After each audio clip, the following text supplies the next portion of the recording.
Today our topic is Human Development Index. Last day we were talking about what is meant by economic development and why is it required by the country to see whether along with economic growth their quality of life has also been improved or not. So yesterday we were talking about one of the indicators, that is real GNI per capita, which was only telling us how much countries people will be able to earn income on average. Okay, every person on average how much income is earned by that person. But real GNI per capita does not tell us anything about the spiritual factors, like whether people are literate or illiterate, what is their expected years of schooling or education, and what is the mean years of education, and what is their life expectancy at birth. So GNI per capita, that was only telling us the per head income of the country throughout the whole year. So now we are going to use another indicator which is called Human Development Index. So it is a composite indicator. What it is? It is a composite indicator. It is not including only the real GNI per capita, but it will also include education index and health index. Okay. So we say it is a composite. It is a composite index to measure economic development of a country.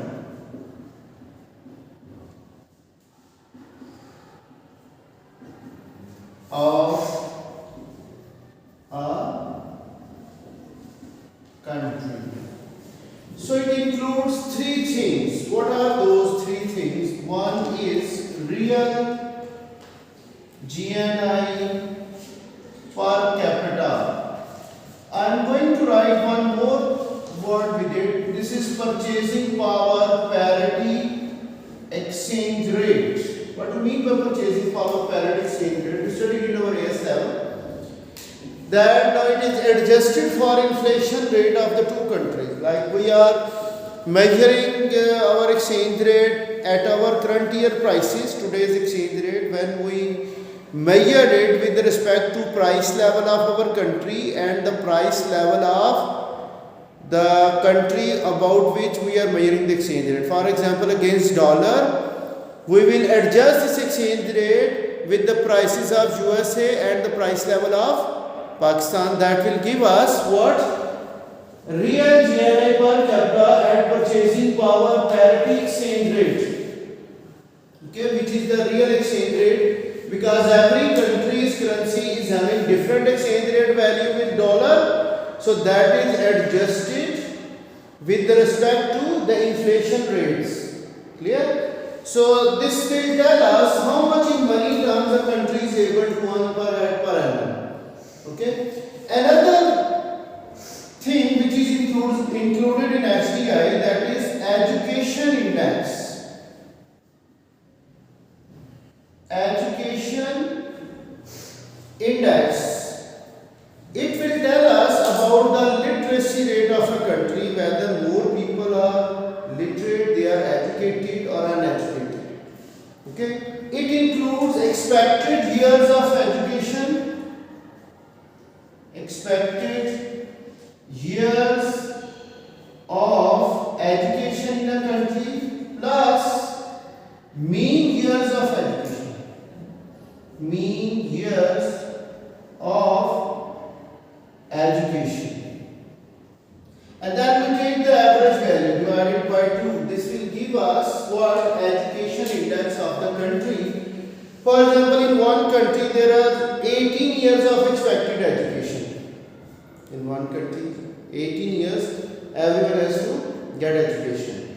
But out of that, people are getting 12 years, mean years. How much people on average they are getting education? 12 years. So for that, we will find the education index. If a country is having literacy rate more than 80%, okay, so it will given a value of 1. Same is the case if a country is having real GDP per capita to a certain level, we give it a value 0 to 1, okay. By using other statistical methods, we assign a value in between 0 and 1. And same is the case with education index. And the third one, that is the health index. Health index, it includes what? The average life expectancy at birth. For example, if one country is having life expectancy at 20 years, it is given a value of 0. It is not having health conditions, better one to survive, to have a healthy life. Okay? And if a country is having 80 years of life expectancy, it is given a value of 1. Okay? So we find things, there is a real GNI index. First of all, it is given a value in between 0 and 1.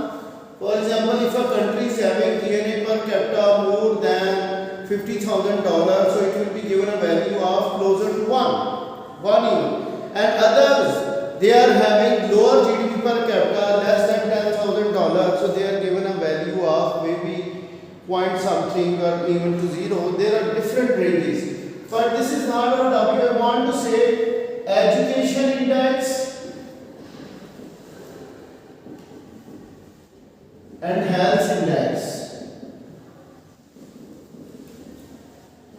If a country is having this value of 0.8 and here it is having 0.7 and here it has 0.75, 0.82 and here it is having 0.821.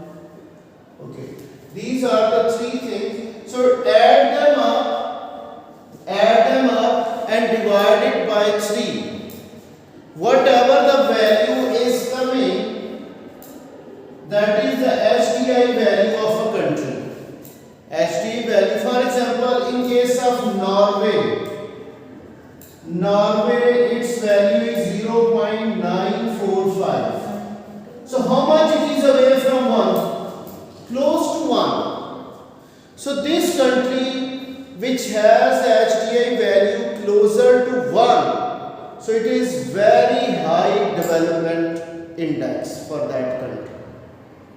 It is having higher real GNI per capita, it has higher education index value, majority of people are literate, and it has also life expectancy at birth that is also very high. In Norway, life expectancy is 82 years and their GNI per capita is $68,000 and education index is also more than 80%. Clear? So their HDI value comes the highest in the world, even higher than any developed country around the globe. So we say a country has to travel a distance between 0 and 1 for HDI. If it is closer to 1, so it has very high development values. All the 3 indicators, they have shown a marvelous performance for that country, so it has shown a higher ranking in HDI. So if there are 4 tiers, there can be 4 types of development indices with respect to HDI. First one is above 0.8. They are very high development, high HDI value, very high. Clear? This is the top ranked countries. Maybe top ranked countries, they are having the value of HDI above 0.8. They are having very high development index. Second range of HDI is 0.7 to 0.799. So they are having high development. They are not very high, but they are high development countries. Clear?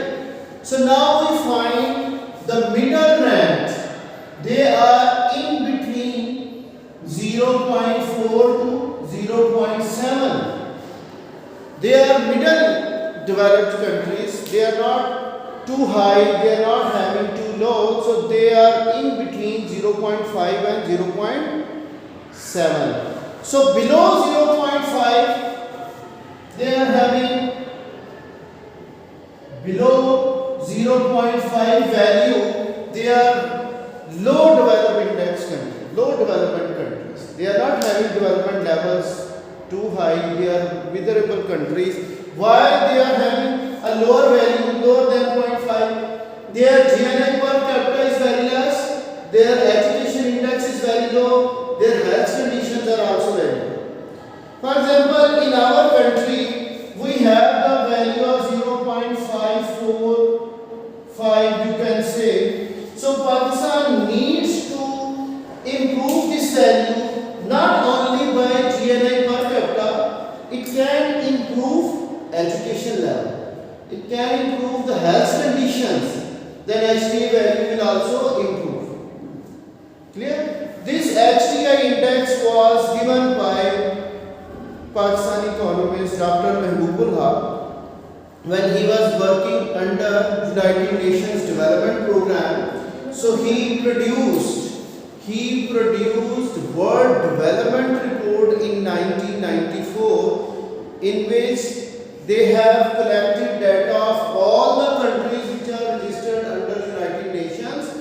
Their GNI per capita was included, their education level was included, and their health level was included. So according to World Development Report, these values of HDI, they are changed on yearly basis. For example, one country has shown more economic growth, more than its population growth rate, its real GNI per capita will increase. On the other hand, they have improved their education index, they have improved their health conditions. So by that mean their HDI ranking will also increase. Sometimes a country is low, middle, so it jumps into the higher category. Okay, or sometime a country was standing at this high category, but it is now lowered down to the third rank country. So we can find HDI that will tell us about the level of development or the quality of life, not only by real GNI per capita, but it will also include the composite index of education and health conditions as well. Clear? Usually there is a question, discuss whether GNI per capita is a good indicator to measure the living standard of the country. Okay? So first of all, we will write the problems associated with GNI per capita, like it is not including the shadow economy, it is not showing us the education level of the country, there can be the exchange rate problems, there can be the inflation rate adjustment problems. Okay, so it is not showing us the average life expectancy of the country. So we, along with these problems of GNI per capita, our population size of the country is also increasing, we will use the other indicators, that is one of them is HDI or Human Development Index, and then we will write the other indicators. Which is shadow economy means one way is the formal economy, which is registered, which are paying taxes to the government, their incomes are registered, that is documented economy. And many of the incomes are earned which are unregistered. Okay, like in formal sector we have many of the hawkers, many of the motor workshop owners, they are not paying direct taxes. Indirectly they are paying when they are spending money, but their incomes are not subject to income tax rules. Okay, although they are also earning. So that is the shadow economy or informal sector economy, or sometimes we say illegal activities are also taking place in the economy. Or self-supplied services are not included in the measurement of GNI. So we say that is the shadow economy. We discussed it in our previous lessons. Okay, so this is one of the indicators which we use to study how national income alone cannot show us the level of human development, we need to know about their literacy rate, we need to know about their life conditions, expected life level. Now another indicator which is also used to measure the living standard of the people of a country, what is that? MEW, mu.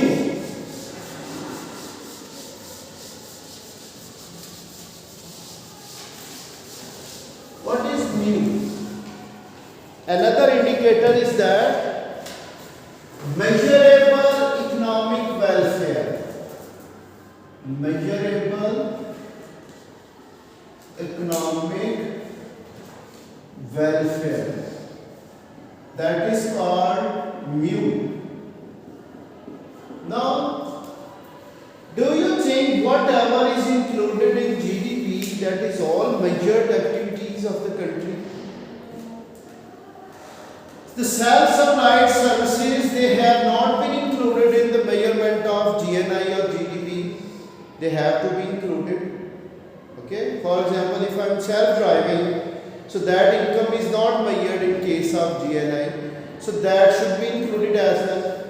Whatever the activities are going to provide me leisure, or they are going to give me, they are going to increase my welfare, they must be given a positive value. The leisure activities other than earning, they are improving my welfare. Okay, so they must be given a positive value. How much leisure is giving me is going to increase my welfare. Clear? And some activities, they are going to reduce my welfare level, like pollution in the country, noise pollution, air pollution, water pollution, and many demerit things. So we give the positive values which are going to increase the human welfare, and give the negative values which are going to decrease the human welfare. Okay, there is a difficult way to give the monetary value to each and everything.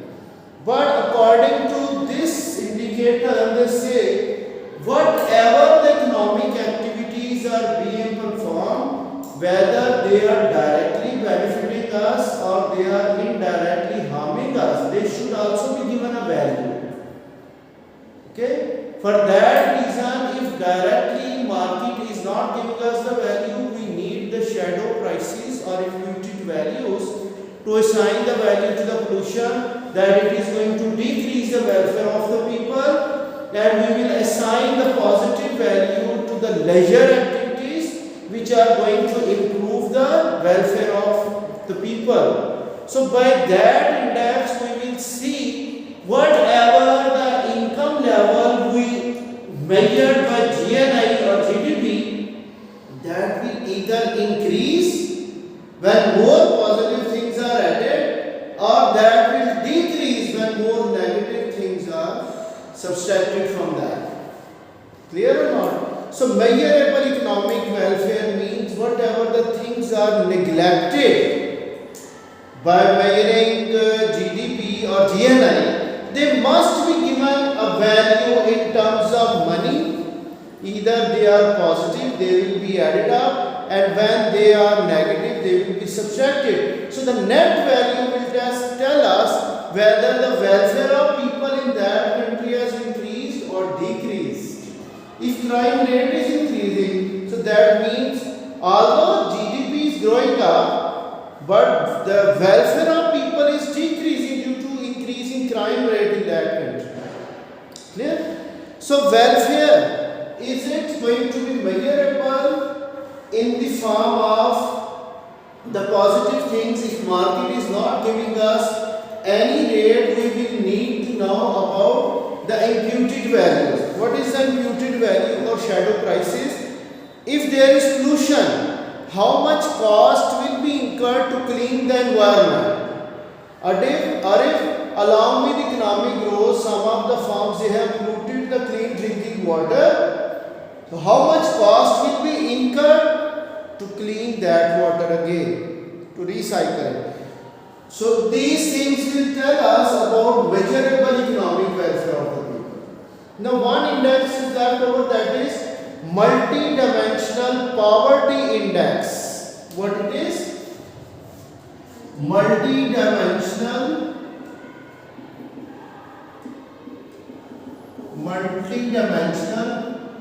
poverty index, MPI.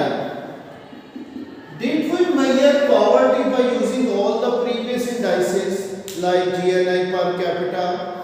Or HDI was not showing us any level of poverty within that composite index. Measurable economic welfare was not telling us about again the poverty level. We see this is multi-dimensional poverty index. First, there are three categories.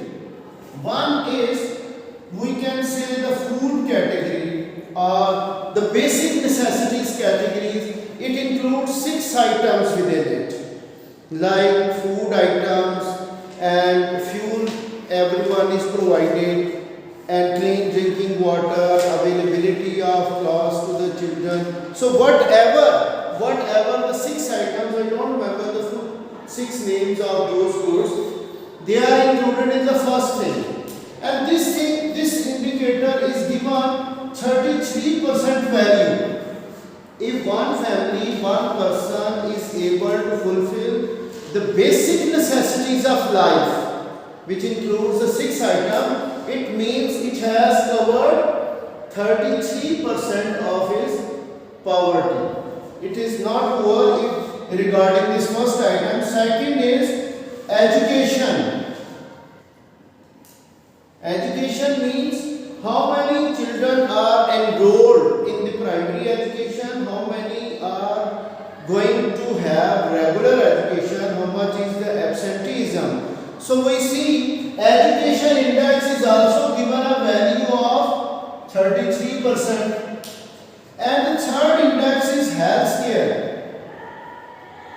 Healthcare is also given a 33% index, like it includes the infant mortality rate and average life expectancy of the people in a country. So for example, this is a total 99%. If one family is able to cover this first thing, so it is having 33% fulfillment of the poverty. It is not poor regarding the first index, but their children are not attending the school, and one of the son of that family passed away at the age of infancy. So they are unable to cover the rest of the two. So that family will be considered as a poor family. Although it is fulfilling the basic needs of life, but their education level, their children are not going to the school, so they are not covering this percentage.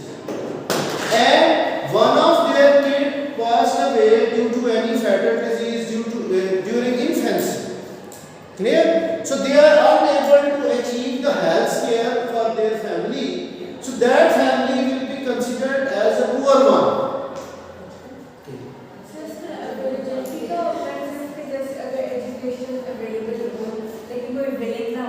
This is the main reason. After fulfilling their food, they are not having enough income to send their children to the school. If they do have income, but still they are not getting, again they are lacking this index. Why are they not sending? Now, Millennium Development Goals by the United Nations are those that every child should have at least primary level of education around the globe. If they are unwilling to send, that they think that the children should grow up and they will be able to earn more. Actually, when they are uneducated, unskilled, they will not be able to increase their productivity, and that will reduce the national income in future. So we need them to send their children to the school, and proper health facilities should also be acquired. If any of these three is missing or two of them are missing, then we say that family is considered to be a poor one. ठीक है? Also, some of the families they say that 2 of their children are attending the school and rest 3 are not going to the school. So again they will lack this index. Or some of their family members for a continuous reason during infancy or after the infancy, so they are lacking this index. So some are able to fulfill the food index, but after that they need to fulfill the rest of the things. Clear? So these indices we have covered, the composite indices. One is HDI, another is MU, measurable economic welfare, and the last one is multi-dimensional poverty index. So we covered all this. Now you can conclude your discussion that real GNI per capita is not a good indicator of to measure the living standard of the people of country. We need to know about their literacy, healthcare, and poverty level. For those reasons, we need other things to measure that. Clear? Like HDI, MEW, or MPI.